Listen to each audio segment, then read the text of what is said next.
Hey, it's Jamaison. I am not in the studio. I'm sitting upstairs at my desk where I typically pack your decal orders. There's all my decals. But I just wanted to show you something that I've done here. This is not a novel idea. Lots of people have done this, but I like these little pocket hearts and pocket crosses. These are, this is the size of the small heart mold that comes from, can you see that? It's not, is it zoomed correctly? With my bad eyes. Anyway, these are the small hearts that come from Creative Paradise. There's a mold that they make, and I love the size of them. They're perfect. And then this is a small cross. Now this one happens to come, there's a little 3-cross mold from Firelight Forms, but Stephanie at Creative Paradise, if you're watching, there's an opportunity for you to make a larger mold with lots of crosses in it. Please, if you're watching this and you agree with me, comment and tell Stephanie that we need a mold that has a bunch of little crosses in it.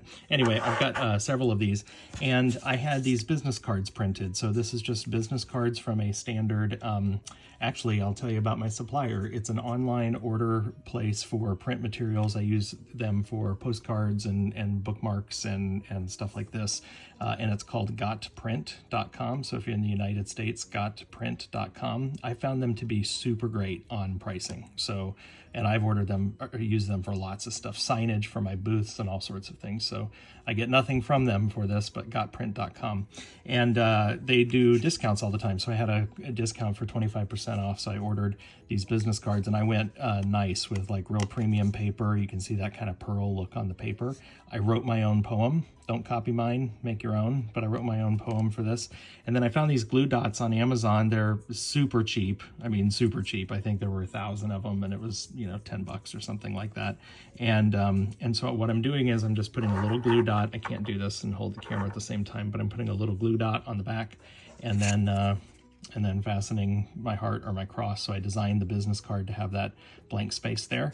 And there you go. So I just thought you would find that interesting. I think I'll go ahead. I mean, I'll add these glue dots to my Amazon store. I think they're fairly strong and will hold up well. I might prop a few of these up overnight and just see if they hold, but they seem to be on there really well. But then, you know, you can pop this off later. So I think these will be nice little sellers at my shows, or little free gifts to order, or excuse me, to include with my glass orders when people order finished art from me. So just thought you would find this interesting. Catch y'all later. Bye-bye.